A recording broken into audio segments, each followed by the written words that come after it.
Enquanto você estiver lendo o texto, considere alguns pontos que são importantes para que você, na leitura, já identifique com aquilo que nós vamos aplicar e meditar aqui a respeito dessa passagem das Escrituras. Aqui nós temos o texto nos propondo o Senhor Deus exigindo do povo de Israel agora uma vida que esteja moldada de acordo com os termos da aliança que Ele já havia declarado ao seu povo. Então, quais os pontos que vocês precisam se atentar na leitura aqui do texto? Quando você estiver nos versos 18 ao 20, aqui esses versos eles nos chamam a uma vida moldada na obediência, que seja uma obediência concreta, uma obediência que seja pessoal, que seja verdadeira. Dos versos 21 ao 24, lembre-se que ao ler esses versos, ele aqui está reafirmando a necessidade da adoração exclusiva ao Senhor. Ao ler os versos 25 e 26, Deus está exigindo, conforme os termos da aliança que Ele renovou com o seu povo, uma vida totalmente de pureza. Ou seja, aqui nós vamos ver que Deus exige que o povo esteja separado, tanto da idolatria, como também da impureza. Na verdade, as duas expressões elas vão coadunar no mesmo sentido. Idolatria e impureza, elas vão ter a mesma aplicação aqui. E por fim, ao ler os versos 27 e 28, nós teremos aqui Deus dizendo que todas essas três pautas que dizem respeito a uma vida moldada na aliança, elas são com base apenas na palavra do Senhor. São com base apenas na sua revelação. Então, esses são os 4 pontos que nós consideraremos aqui. Acompanhe a leitura das Escrituras que nos diz assim: guardarás a festa dos pães asmos, 7 dias comerá pães asmos, como te ordenei no tempo indicado, no mês de Abide, porque no mês de Abide saíste do Egito. Todo que abre a madre é meu, também de todo o teu gado, sendo macho, e que abre a madre de vacas e de ovelhas.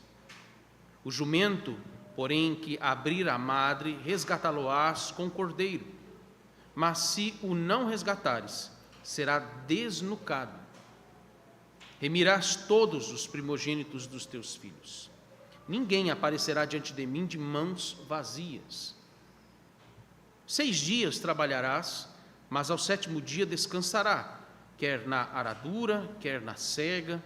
Também guardarás a festa das semanas, que é a das primícias da cega do trigo, e a festa da colheita no fim do ano. 3 vezes no ano, todo homem entre si aparecerá perante o Senhor Deus, Deus de Israel, porque lançarei fora as nações de diante de ti e alargarei o teu território. Ninguém cobiçará a tua terra quando subires para comparecer na presença do Senhor teu Deus 3 vezes no ano. Não oferecerás sangue do meu sacrifício com pão levedado, nem ficarás o sacrifício da festa da Páscoa da noite para amanhã. As primícias dos primeiros frutos da tua terra trarás à casa do Senhor teu Deus. Não cozerás cabrito no leite da sua própria mãe. Disse mais o Senhor a Moisés: escreve estas palavras, porque segundo o teor destas palavras, fiz aliança contigo e com Israel. E ali esteve com o Senhor 40 dias e 40 noites, não comeu pão, nem bebeu água, e escreveu nas tábuas as palavras da aliança, as 10 palavras. Esta é a palavra do Senhor a nós. Amém. Oremos.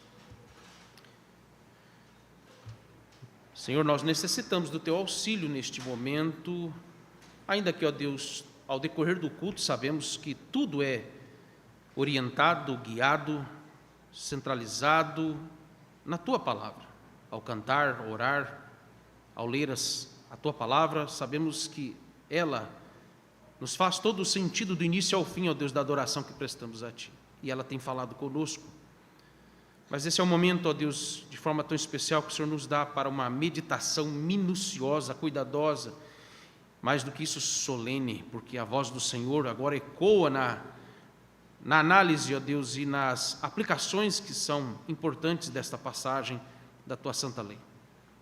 Nós carecemos do Teu auxílio de uma forma particular, porque a nossa mente, o nosso coração, além de ser limitados, nós também somos tomados por uma natureza pecaminosa que só tende a distorcer as coisas boas, santas, perfeitas que o Senhor nos dá. Por isso, ó Deus, nós não somos capazes da interpretação correta das Escrituras se não for o Teu Santo Espírito em nós, se não for a iluminação do Teu Santo Espírito em nós. Por isso, ó Deus, que as palavras dos meus lábios e o meditar do meu coração possam ser agradáveis na Tua presença, rocha minha e Redentor meu. Oramos em nome de Cristo Jesus, nosso Senhor. Amém.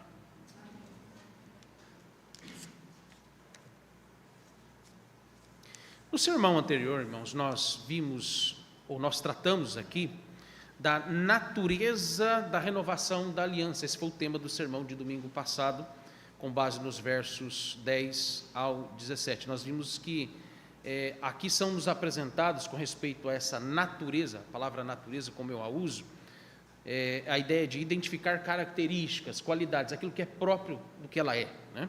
Aquilo que dá o seu significado.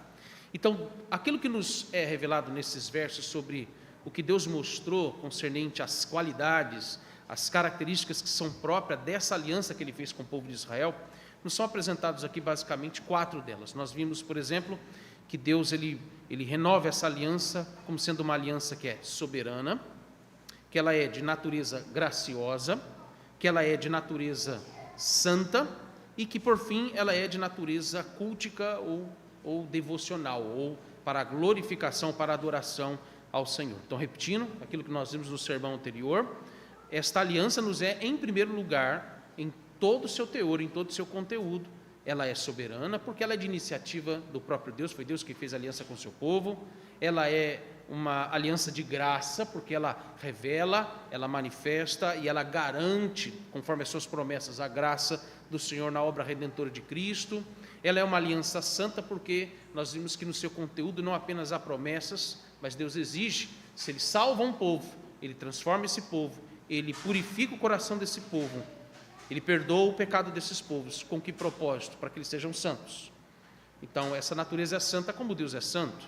E, por fim, qual é o ponto ápice, o que culmina no final de tudo o que envolve a vida desse povo? É o culto ao Senhor. Então, o culto é o ponto ápice aqui do que envolve a natureza dessa aliança, porque Deus, Ele, quando expressa a sua relação, a sua comunhão, o seu relacionamento com esse povo, isso se dá mais propriamente no culto, quando todo o povo está reunido na presença do Senhor. Ali, ambos se deleitam com a presença um do outro. Então, essa é a ideia que caracteriza ou nos dá aqui a direção da natureza desta aliança. Como vocês já sabem, importante a gente lembrar aqui o contexto do capítulo 34, e lembre-se que esse capítulo, ele ainda, pelo menos nessa parte, ele ainda faz parte do contexto que envolveu aqui a idolatria do bezerro de ouro, que nós vimos lá desde o capítulo 32. E o capítulo 34, a gente pode dizer que ele aqui nos leva ao desfecho final, que Deus dá para encerrar de uma vez por todas todo aquele imbróglio, toda aquela situação tensa, trágica com o povo de Israel. Quando nós vimos aqui no capítulo 33 que Deus ele queria romper de vez com o povo de Israel.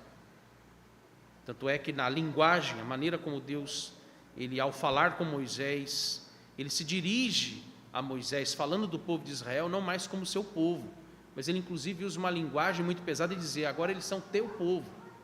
É quase que dizendo, se vira com esse povo aí, porque eu não me sinto mais o senhor desse povo, não tenho mais desejo de ter este povo como meu povo.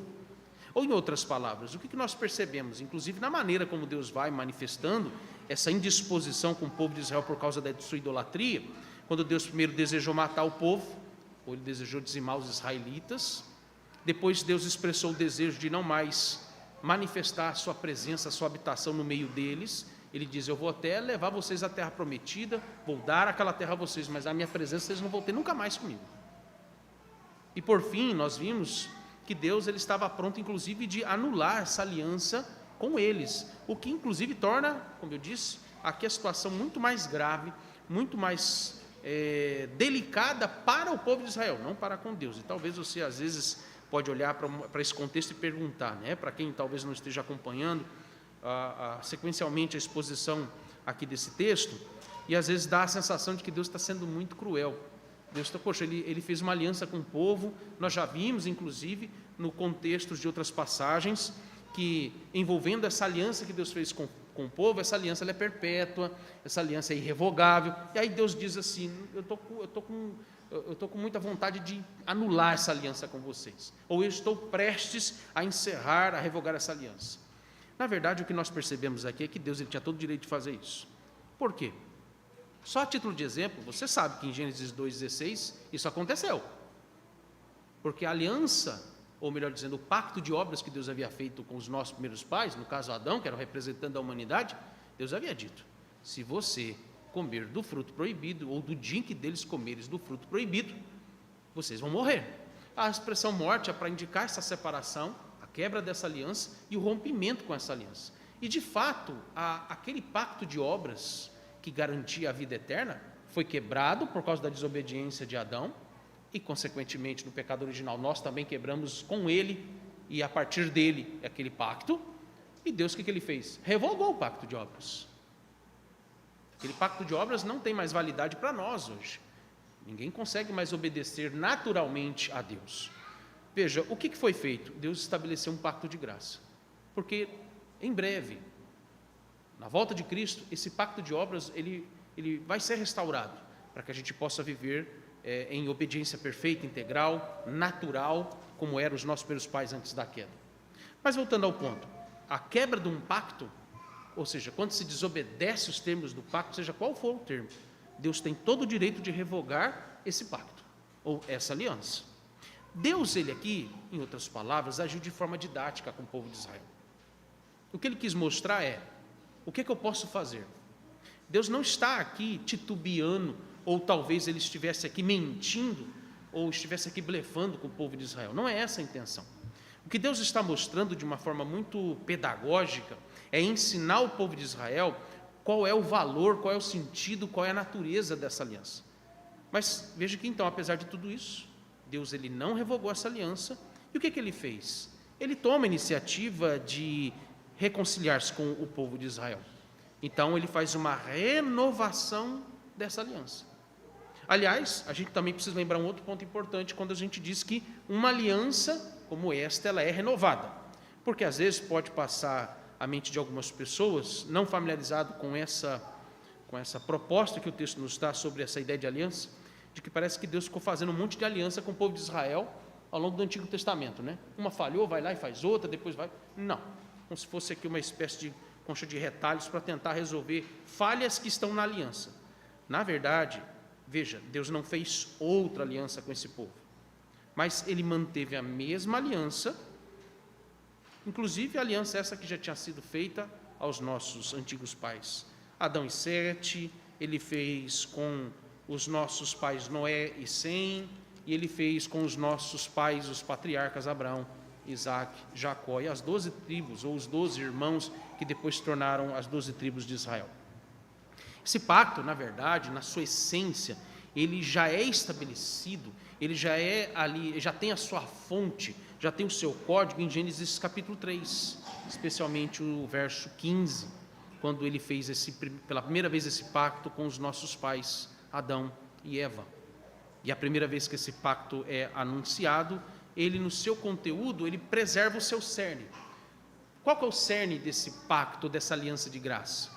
A vinda do Redentor, a vinda do Messias. Então, isso já é o suficiente para você entender que esse pacto é um só, porque ele está apontando para a vinda de Cristo, para a obra redentora de Cristo, o cumprimento dessa obra redentora para a salvação de todos os eleitos, antes e depois dele. Então, entenda que o conteúdo dessa aliança é a mesma, e o que nós podemos perceber é que, historicamente, a maneira como Deus ele vai administrando o anúncio desse pacto, também a gente pode usar a expressão aliança, ela vem sendo anunciada de tempos em tempos, na verdade, gradualmente, a cada período, com mais informações, com mais conteúdo, com mais termos que são estabelecidos, seja nas promessas desse pacto, como também nas exigências que são estabelecidas nesse pacto ou nessa aliança. Uma coisa que me chama a atenção quando olhamos para o Novo Testamento e observamos o contraste em que há entre o Evangelho, aliás, a lei e o Evangelho, você vai perceber que às vezes a gente olha para o Antigo Testamento e diz assim, como é difícil, ou como era difícil para o povo de Israel obedecer à lei, né? Se você, ao observar os ensinamentos do nosso Senhor Jesus, a maneira como ele aplica, interpreta as leis do Antigo Testamento e as aplica, restaura o seu sentido, o seu significado à luz do Evangelho, você vai perceber que a vivência, a prática, a lei do Evangelho, ela é muito mais radical do que a lei do Antigo Testamento, inclusive no seu aspecto cerimonial, que mandava até matar, se descumprisse. Era punido com a morte física. Hoje a gente não tem disciplina onde vai lá e executa alguém à morte, né? Mas observe que as exigências que são estabelecidas, agora porque os termos, o conteúdo desse pacto de graça, ele já está completo para nós, no Evangelho, na pessoa e obra de Cristo. Então veja como isso agora torna-se ainda mais exigente, a partir do Evangelho, a necessidade de nós observarmos os termos desse pacto, dessa graça, ou dessa aliança de graça. Então, o que nós temos aqui, por exemplo, os versos 10 ao 17, quando nos mostrou o caráter e as qualidades dessa aliança soberana, graciosa, santa e que visa o culto a Deus, somente a Deus, agora os versos 18 ao 28, Deus vai mostrar ao povo que eles devem responder à renovação dessa aliança. Deus vai trazer agora de volta a necessidade deles cumprirem com um padrão de vida que seja de acordo ou que seja conforme os moldes dessa aliança. Por isso que o tema do sermão de hoje nos envolve com esse princípio que nós temos aqui. Nós devemos responder aos termos e às exigências dessa aliança de graça. Nós devemos fidelidade a esta aliança e, em segundo lugar, a nossa vida deve ser moldada aos termos completamente, a todos os termos dessa aliança que Deus faz, ou Ele renova com o seu povo. Eu havia dito, deixa eu repetir novamente a vocês, algo que se aplica ao nosso contexto, o que não deixa também de ser uma aplicação. Como é que acontece, já que o contexto é renovação de aliança, como é que na nova aliança, ou seja, pós a vinda de Cristo, a primeira vinda dele, como é que Deus renova essa aliança conosco? Vocês lembram disso? Como é que acontece a renovação dessa aliança que Deus faz com o seu povo constantemente? No dia do Senhor, semanalmente, de domingo a domingo, quando a igreja se reúne em Santa Assembleia, ajuntamento solene como nós estamos aqui, que pena que não estão todos aqui, mas sempre você precisa lembrar que cada domingo que você vem, seja pela manhã ou pelo período do fim da tarde para a noite, para adorar o Senhor com seus irmãos, lembre-se que aqui é o lugar onde Deus renova a sua aliança com o seu povo. Lembra que Moisés vai dizer que Deus se compadece do seu povo, Deus ele é compassivo, Deus ele é misericordioso, Deus ele é tardio em irar-se por causa da renovação da sua aliança. Ele tem paciência. O tardio em irar-se significa que ele prolonga ao máximo o não despejar o seu juízo contra nós, apesar dos nossos pecados semanais, quando a gente chega aqui de domingo a domingo, e ele ainda tem paciência de nos lembrar da renovação dessa aliança, dos termos dessa aliança. A nossa vida deve estar aos moldes dela. Portanto, os versos 18 ao 28, eles podem ser divididos aqui em 4 pontos, ou em 4 sessões. O primeiro ponto é que os termos dessa aliança reafirma uma vida que tem que ser moldada na obediência que tem que ser concreta, uma obediência que deve ser verdadeira, integral. A gente vai ver isso dos versos 18 ao 20. O segundo ponto é que os termos desta aliança que está sendo renovada, ela reafirma uma adoração que tem que ser exclusiva ao Senhor. Primeiro ponto, obediência concreta, obediência integral e verdadeira. Segundo ponto, uma adoração que tem que ser exclusiva ao Senhor, versos 21 a 24. Terceiro ponto que nós vamos ver aqui, e mostra que os termos dessa aliança exigem uma vida totalmente separada da idolatria e da impureza, que são os versos 25 e 26. E o quarto e último ponto nos mostra que os termos dessa aliança se fundamentam apenas, unicamente, na palavra revelada de Deus, que são os versos 27 e 28. Então, a forma, se você, ao ler comigo o texto, e eu anunciando esses pontos, pode ser que alguns de vocês não consigam ver conexão nisso, mas é exatamente assim. Porque a próxima pergunta que nós precisamos fazer aqui diante do texto é: de que forma Deus vai fazer isso? Ou de que forma Deus expressa essas exigências, ou essa resposta de renovação da aliança do povo?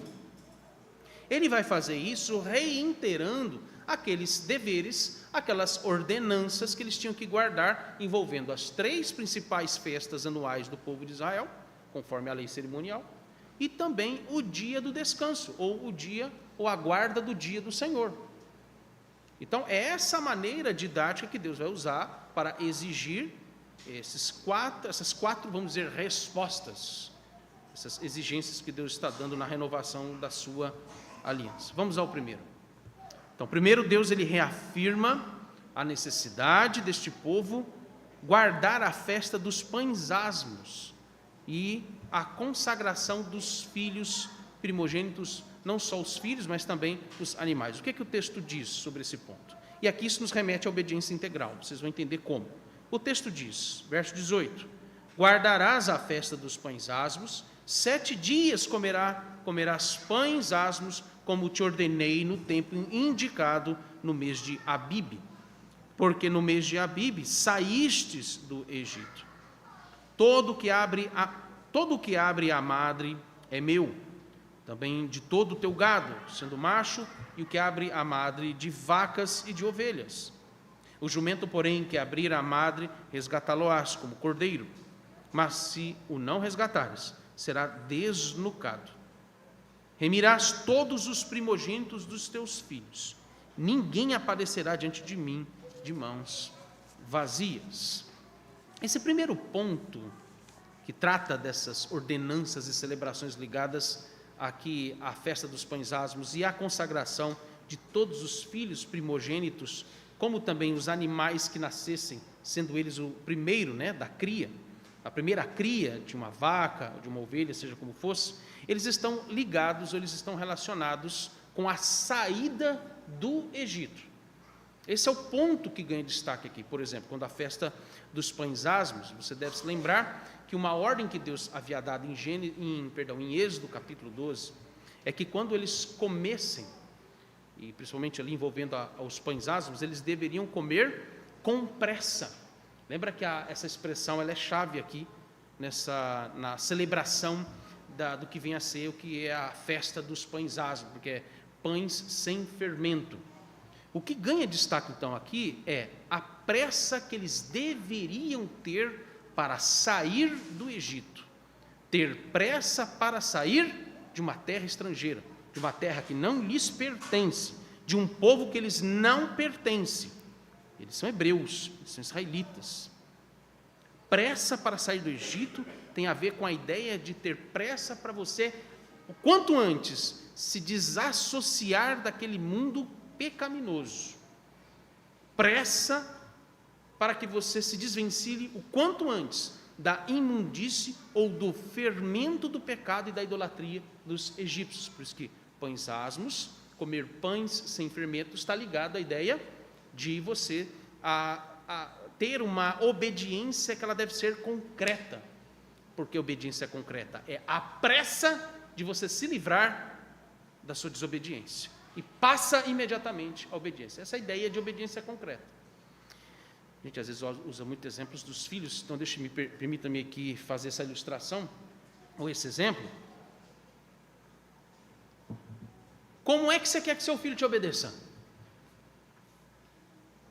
Filhos, como é que seus pais querem que vocês os obedeçam?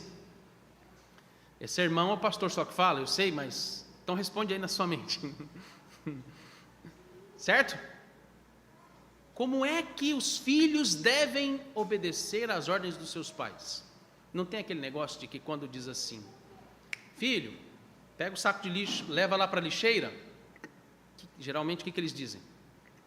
A natureza do filho por causa do pecado, geralmente eles falam o quê? Estou indo, já vou, não fala espera não, porque aí vai ficar muito na cara que ele não está a fim de ir.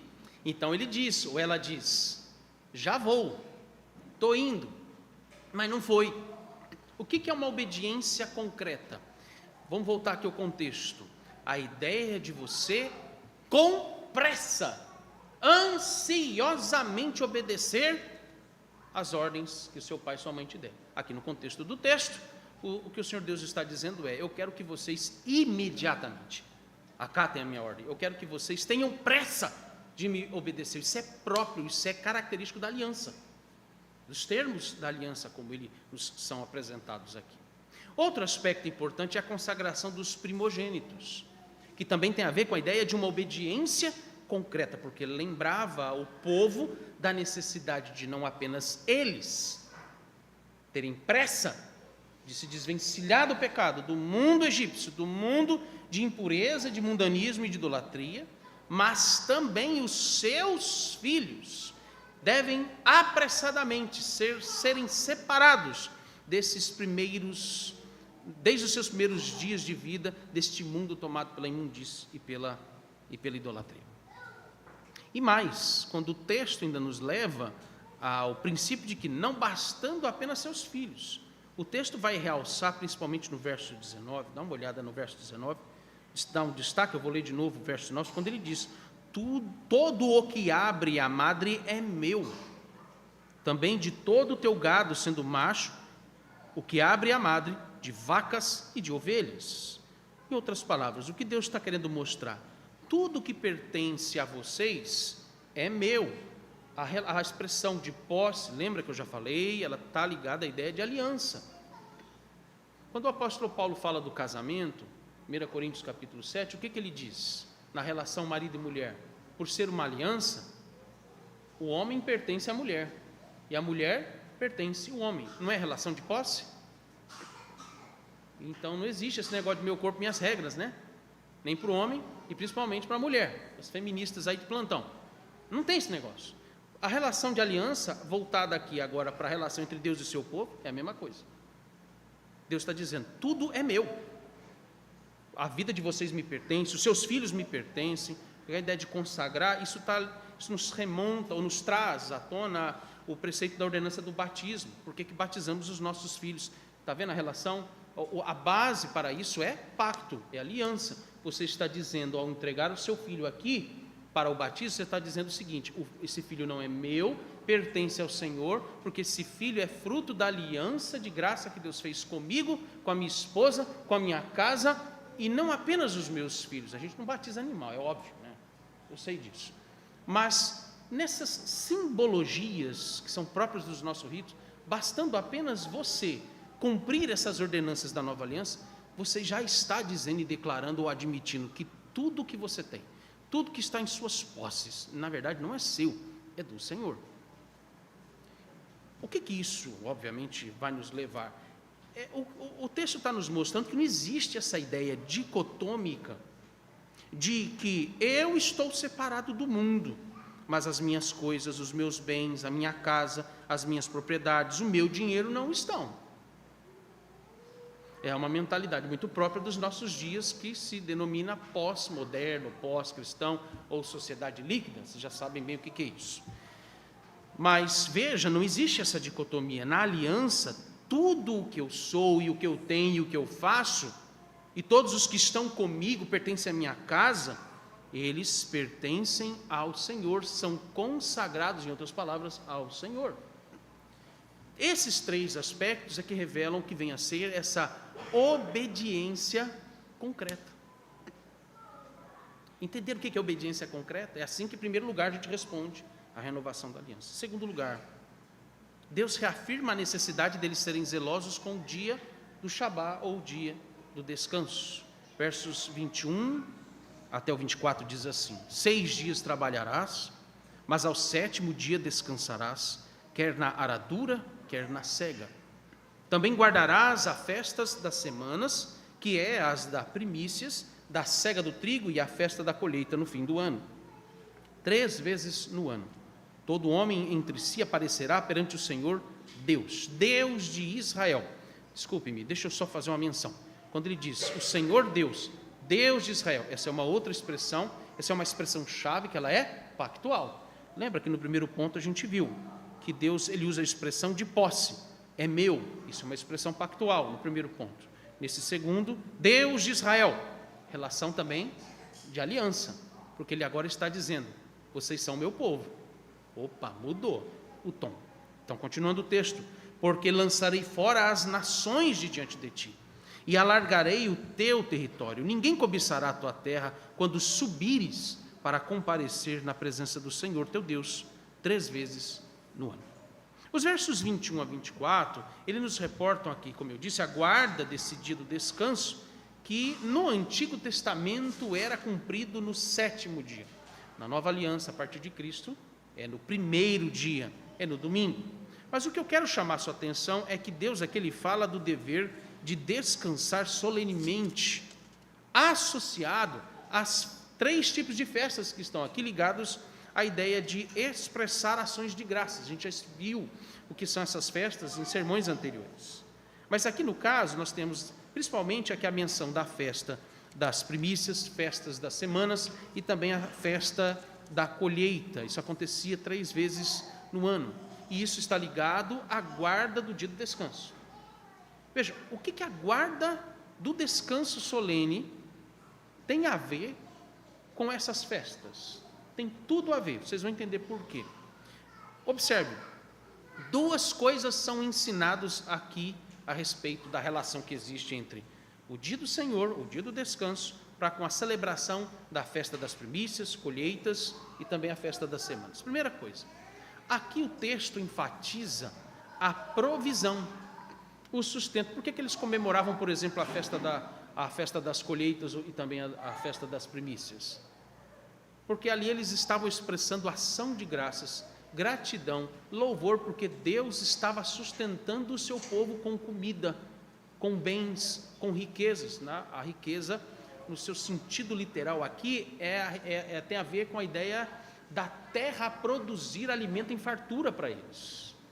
Tanto é que eles entregavam a seiva, entregavam o azeite e entregavam o vinho, ou seja, os 3 principais produtos que não apenas era essencial, básico na alimentação, na saúde física deles, na nutrição deles, mas também tem a ver com o valor que isso tinha em relação ao comércio deles com outros povos.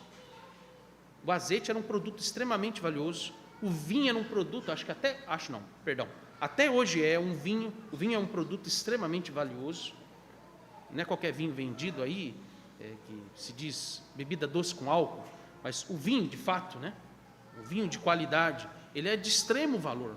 Na época era visto como moeda de troca de alto valor nos comércios entre as nações e entre os povos.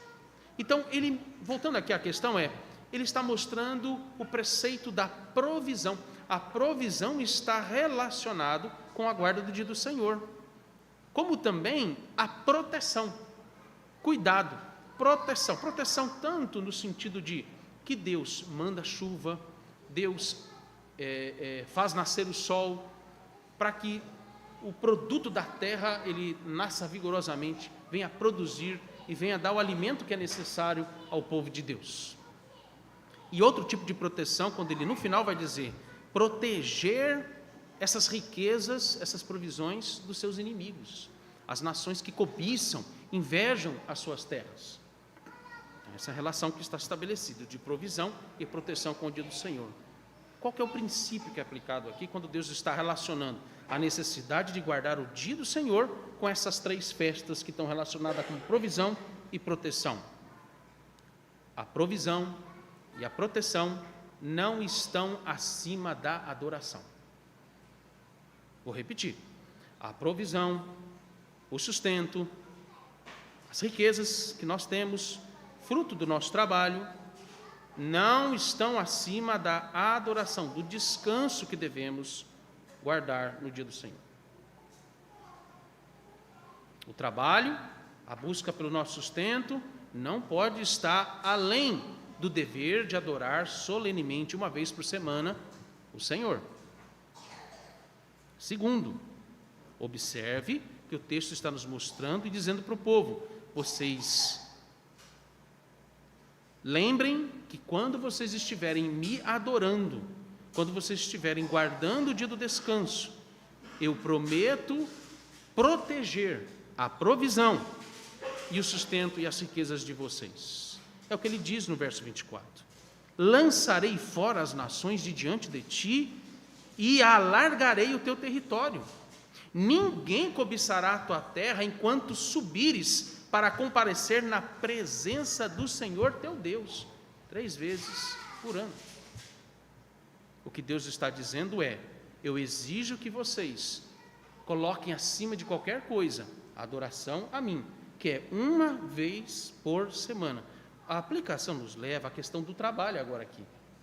Às vezes vai ter passagens que vão nos levar à necessidade da guarda do dia do Senhor e lutar contra pecados no nosso coração que dizem respeito a competir, por exemplo, com entretenimento.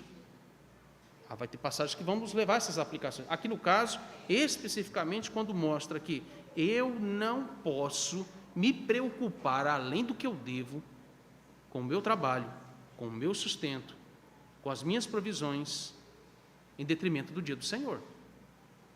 Porque o Senhor promete que Ele vai guardar, Ele vai preservar as nossas provisões, enquanto estivermos ausente da nossa casa, da nossa empresa, ou do nosso local de trabalho, das nossas atividades seculares, e estivermos aqui adorando o Senhor.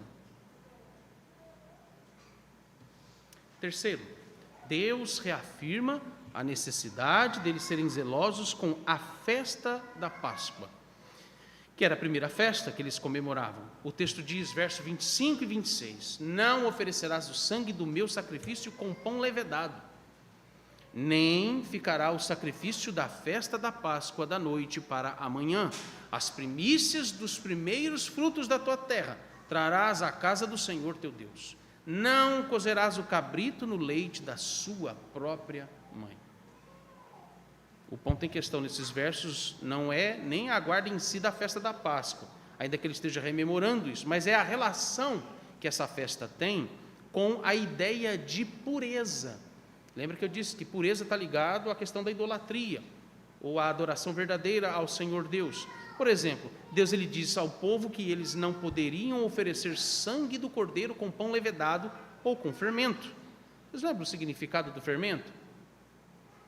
Paulo, quando lá em Gálatas, no capítulo 3, no capítulo 3, há um momento em que o apóstolo Paulo, quando ele vai falar das heresias e das imundícies dos judaizantes, no meio dos crentes da Galácia, ele vai dizer que eles são como fermento que leveda a massa. Ele vai usar a expressão, um pouco de fermento incha, faz crescer ou levedar a massa. Porque o fermento aqui tem relação com a ideia de pecado. A ideia é, o fermento é aquilo que nos leva mais ainda a nos envolver com o que é impuro, o que é idólatra. Essa é a simbologia que a imagem do fermento tem. Por isso que ele está dizendo aqui que na guarda da festa da Páscoa, eles não poderiam comer nada que tivesse fermento, como demonstração clara de pureza. Olha o verso 25. Não oferecerás o sangue do meu sacrifício com pão levedado. Eles também não poderiam guardar para o dia seguinte a carne ou a carcaça do animal que foi oferecido como sacrifício lá na Páscoa. Olha a parte B do verso 25. Não ficará o sacrifício da festa da Páscoa da noite para amanhã. Essa ordem, inclusive, já tinha sido dada em Êxodo capítulo 12. Terceiro, quando você percebe que a pureza de vida, ela está significada, ela está aplicada aqui, ela está relacionada com o que eles devem oferecer ao Senhor como oferta e adoração. Olha o verso 26, a parte A do verso 26. As primícias dos primeiros frutos da tua terra trarás à casa do Senhor teu Deus. Quarto lugar, Deus proíbe a prática de cozer, no caso aqui, cozinhar o cabrito no leite da sua própria mãe, porque inclusive essa era uma prática comumente pagã nos povos, principalmente entre os povos cananitas. Em outras palavras, a pureza neste caso está ligado ao que aconteceu no capítulo 32. O que aconteceu no capítulo 32? Associar-se a práticas de idolatria, como exemplo aqui, o bezerro de ouro. Rapidamente, deixa eu revisar isso com vocês, vou tentar ser o mais breve. Relógio ali. Então, vamos só lembrar um aspecto que é importante nesse contexto. Vamos lá. A adoração ao bezerro de ouro não foi única e exclusivamente uma prática totalmente paganizada, como se eles estivessem adorando outro falso Deus, que não fosse o único e verdadeiro Deus de Israel. Na verdade, você tem ali, no contexto da adoração ao bezerro de ouro, você tem, na verdade, os israelitas tendo em mente aquele bezerro como sendo o único e verdadeiro Deus que os tirou da terra do Egito. Eles têm em mente isso. Na verdade, o que você percebe na adoração ao bezerro de ouro é uma prática sincrética. É isso que está acontecendo ali.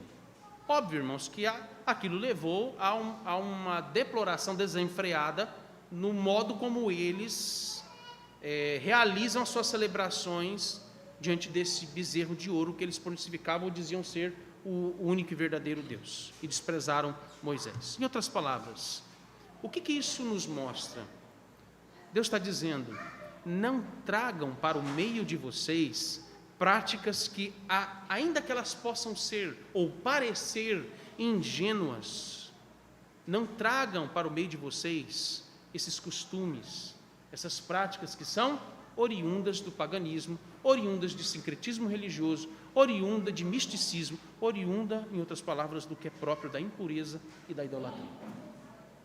A exemplo nosso, e eu tenho que repetir novamente, nos nossos dias, obviamente, há muitas festas que são caracterizadas no nosso país como sendo festas culturais, e que elas aparentam na sua forma, às vezes acontece lá na escola dos filhos, às vezes acontece, inclusive, até dentro de igrejas evangélicas, e no nosso contexto atual, mês de junho, o que está acontecendo aí? Festa junina. É um momento mais do que oportuno para a gente lembrar disso. Parece ingênuo, parece não ser assim uma coisa assim tão perigosa. A gente só vê perigo em coisa que está escrachadamente idólatra, né? Mas não vê perigo naquilo que sutilmente penetra os nossos costumes e o nosso modo de vida, principalmente quando isso adentra a forma como nós solenemente adoramos ao Senhor. Transformamos certas práticas que, parecendo ingênuas, porque são chamadas de festas culturais, não deixam de ser, mas que são oriundas, fundamentadas, baseadas, têm a sua fonte na idolatria e na impureza e no mundanismo dos nossos dias. E a gente dá um jeitinho, muda nome, tira umas coisinhas ali, uma coisinha aqui, e vai e cria a festa. E não tem nada de novo aquilo. O que o Senhor Deus, vou repetir, Ele está dizendo: não tragam para o meio de vocês práticas que culturalmente são advindas da impureza e da idolatria. Em quarto e último lugar, aqui na exposição do texto, eles deveriam ser atentos a todas estas ordenanças com base apenas na palavra revelada do Senhor. Versos 27 e 28. Disse mais o Senhor a Moisés: escreve estas palavras, porque segundo o teor destas palavras, eu estou percebendo que a expressão palavras, ela é insistente aqui, porque o teor dessas palavras: fiz aliança contigo e com Israel, e ali esteve com o Senhor 40 dias e 40 noites, não comeu pão, nem bebeu água, e escreveu nas tábuas as palavras da aliança, as 10 palavras. 5 vezes aparece a expressão palavras, as escrituras, 5 vezes. E elas se voltam a uma única expressão que aqui caracteriza bem a relação que elas têm com o pacto: a aliança que faço contigo, por meio destas palavras reveladas. O ponto em questão, nestes versos, é mostrar a fonte, a base, o fundamento de todas essas exigências ao povo de Israel. Eles devem ter como fonte absoluta e inegociável apenas a palavra revelada de Deus. Percebam que, primeiro, a palavra, ela aqui nos é dada como sendo escrita, nos é apresentada como um meio ordinário da revelação do Senhor. Se me permita, está aqui. Vou pegar que a gente usa, né? A ideia de ser escrita, como você a tem às suas mãos, isso não é o fenômeno de ter cada um a sua Bíblia, é recente, vocês sabem disso, né? É gradualmente de 500 anos para cá, depois da Reforma Protestante. Era raro uma pessoa na sua casa ter um exemplar de uma Bíblia, ou que fosse uma página, uma porção de um texto bíblico. Isso não era comum. Isso é uma coisa que é nova, de 500 anos, gradualmente para cá. A escrita, ou a escritura, nos mostrando que ela é o meio ordinário pelo qual Deus fala conosco, não tem outro meio.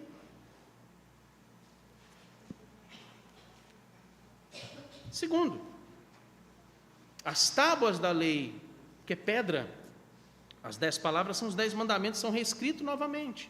Mas as tábuas da lei escritas, elas nos apontam para a autoridade divina e final de toda a Escritura. Terceiro, quando Moisés nos é apresentado como um tipo de intermediário na revelação dessa palavra.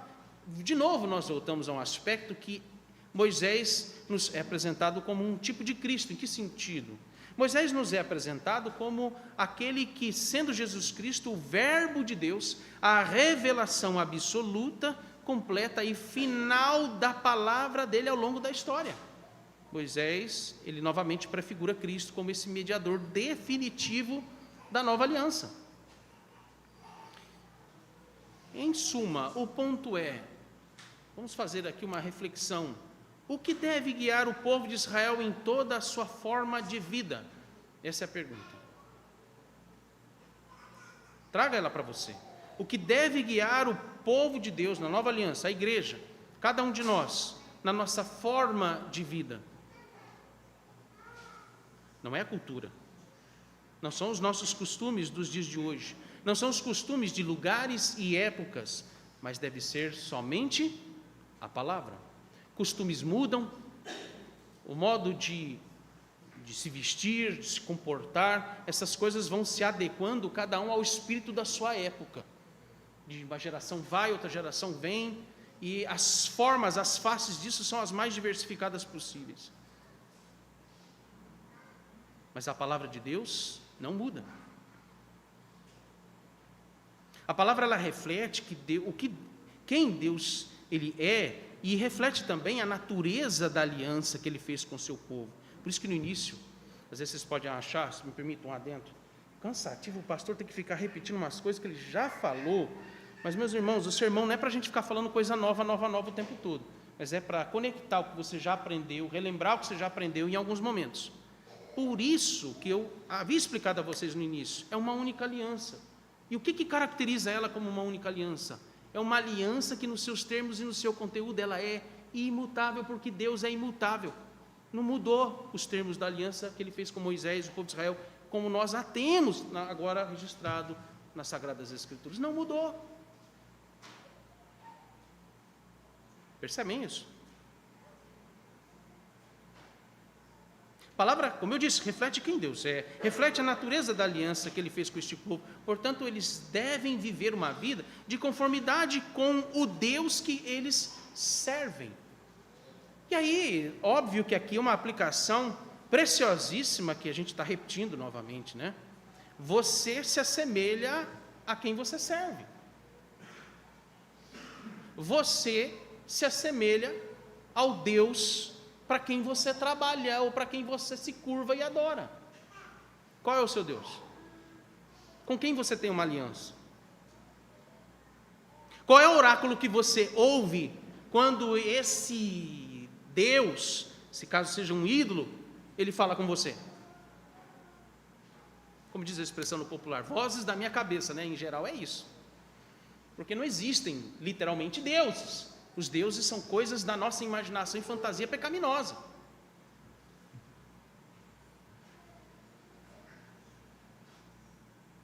O ponto é, Deus, Ele quer que nós nos assemelhemos à pureza dEle, à santidade dEle, à imutabilidade dEle, no sentido de que nós não podemos mudar a forma de ser, a forma de viver, por causa dos costumes dos nossos tempos, que vivem mudando de 5 em 5 anos, de ano em ano, modismos e mais modismos que vão aparecendo e tentam entrar no nosso meio.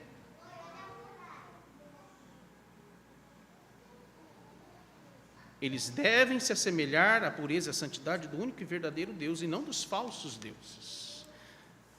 Para nossa aplicação, nesta aliança que o Senhor Deus, Ele tem com o seu povo, que Ele renova conosco semanalmente, solenemente, Ele requer de nós uma resposta clara, contundente da nossa parte, da aliança que Ele está fazendo e renovando conosco de domingo a domingo.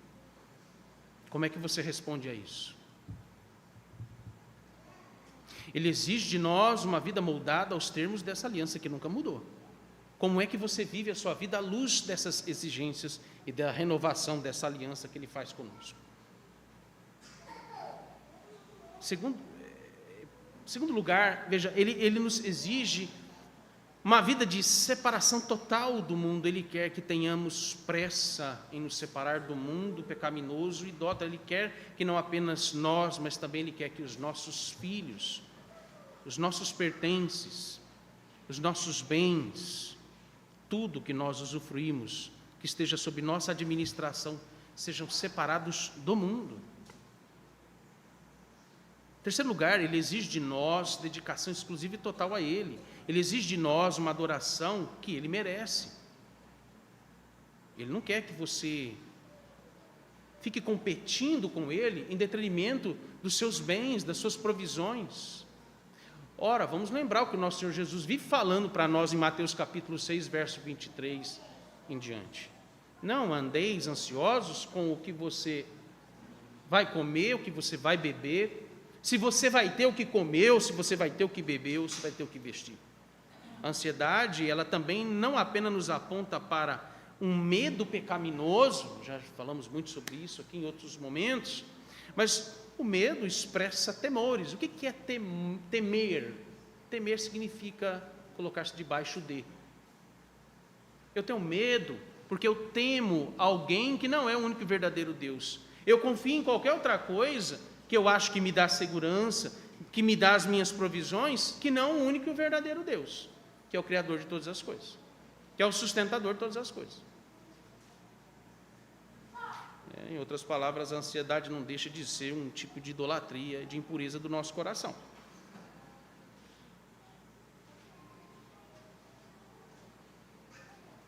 Não negocie com este dever. Não substitua ou divida este dever com o seu trabalho, seu emprego, seus negócios. Não alimente preocupação a respeito do seu sustento, das suas provisões e da manutenção do seu emprego, da sua empresa, quando se trata de você adorar a Deus. A adoração, ela pressupõe também, aqui nos ensina o preceito da confiança total em Deus. A pronta obediência e a confiança total em Deus. Não vai te faltar nada se você não trabalhar no domingo. Não vai.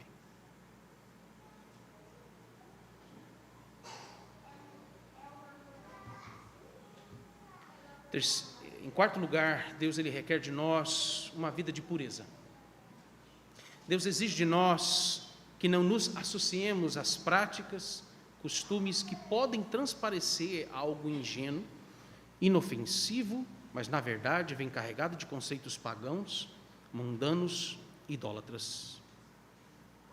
Repito novamente a vocês. O pastor conhece o rebanho que tem. O que eu quero dizer com isso é que o Senhor conhece o nosso coração. o meu dever é só falar para vocês quantas vezes for necessário. Eu tenho responsabilidade com a vida de vocês.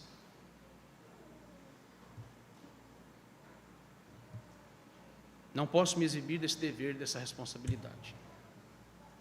Eu quero alertá-los mais uma vez a respeito dessas festas consideradas culturais no nosso país. Não se associem a essas coisas. Guardem o coração dos seus filhos a uma pronta obediência. O primeiro ponto está ligado a esse terceiro ponto. Não negocie, não tolere a insistência do mundo lá na escola, na rua da sua casa, do seu condomínio, do seu apartamento, ou lá onde você mora, ou qualquer outro contexto em que você está associado. Guarde o coração dos seus filhos, ensine-os a rejeitarem, a se separarem dessas coisas, a evitarem a impureza e a idolatria. Não se associar a essas coisas significa nem mesmo coma das iguarias e das comidas, não bebam das suas bebidas que são oferecidas a ídolos. Mesmo que esse tipo de festa seja oferecido até em igrejas evangélicas com outros codinomes, com outros nomes que eles vão dar para essas festas. Não façam isso. Não vai lá nem por brincadeira. Sabe, eu percebo às vezes que vai lá porque quer ver como é, para depois ficar contando para os outros vantagem. Eu vi lá que... Não brinquem com essas coisas. Sejam piedosos, sérios para com as coisas do Senhor.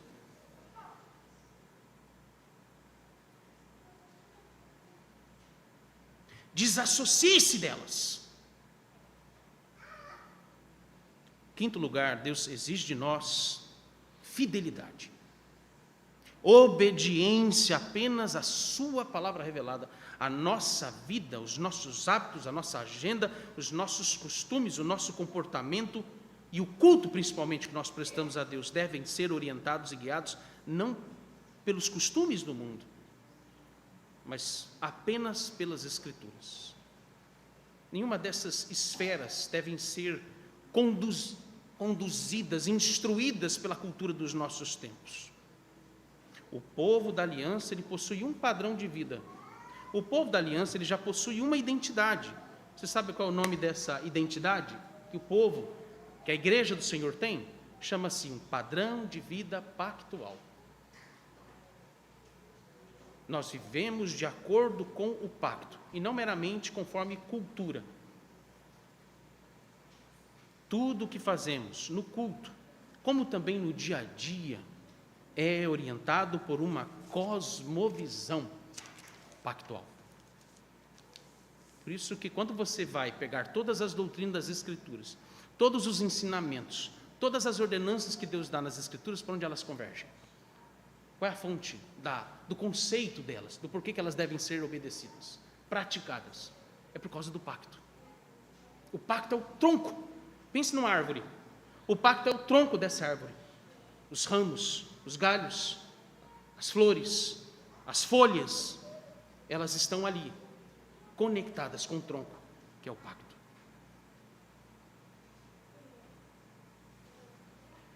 Por isso, toda a Bíblia, na sua hermenêutica e na sua linguagem, ela é de conceito pactual. Ela foi escrita com base em alianças que foram feitas ao longo da história da redenção. Se nós tivermos, como eu disse, de nomenclaturar o que é a cultura cristã, o que é o modo de vida cristão, nós devemos chamá-lo de modo de vida pactual.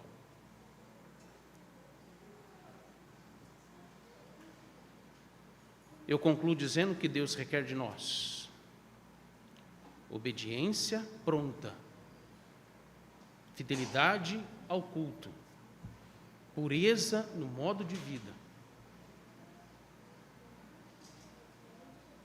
e a necessidade de vivermos conforme apenas as Escrituras. Oremos. Senhor, Tu renovou a aliança com Teu povo como um sinal de que Tu és misericordioso, compassivo, tardio em irar-se.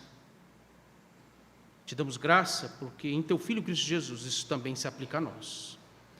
De domingo a domingo há a renovação dessa santa aliança no nosso coração.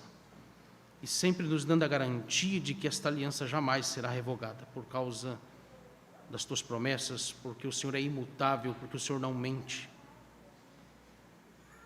Diante da Tua palavra, nós reconhecemos, ó Senhor, a nossa negligência em lembrar continuamente, ó Deus, da Tua redenção, dos termos dessa aliança, mas não colocá-las em prática, porque muitas vezes temos vivido como se não fôssemos libertos do Egito espiritual, do mundanismo deste mundo, do pecado que ainda nos assedia. Por isso, perdoa-nos quando nos esquecemos, ó Deus, dos termos deste pacto de graça, por negligenciarmos o culto, por negligenciarmos a nossa consagração a Ti, a consagração de todos os nossos bens, dos nossos lares a Ti. Ensina-nos, Deus, a amar a Tua lei, não como meio de salvação, Deus, mas como expressão clara dos termos, ó Pai, da Tua graça nesta aliança que o Senhor renova conosco. Ajuda-nos a viver como povo da aliança, separado deste mundo e consagrados a Ti.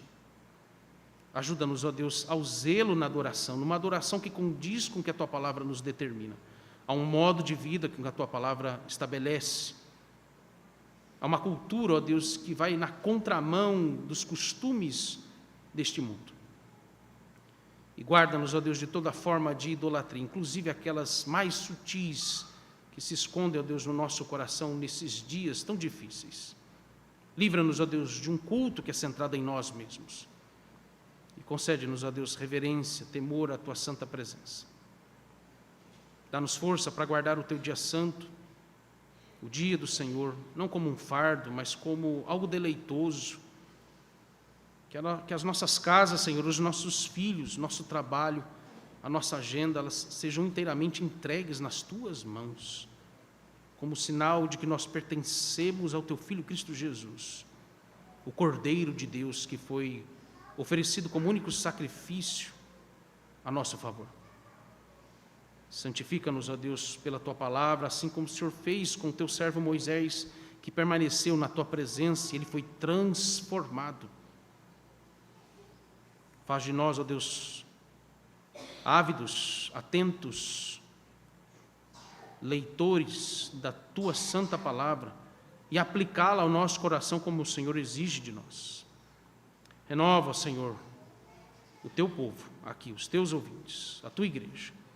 Renova-os, ó Deus, a uma consciência pactual, a um estilo de vida conforme esta aliança que temos contigo. Confirma no coração dos Teus servos e servas o privilégio deles serem filhos desse pacto, membros do corpo de Cristo e participantes desta comunhão dos santos. Assim oramos em nome do Teu Filho, Cristo Jesus, nosso Senhor. Pai nosso que estás nos céus, santificado seja o Teu nome. Venha o Teu reino, faça-se a Tua vontade, assim na terra como no céu. O pão nosso de cada dia dá-nos hoje e perdoa-nos as nossas dívidas, assim como nós temos perdoado aos nossos devedores.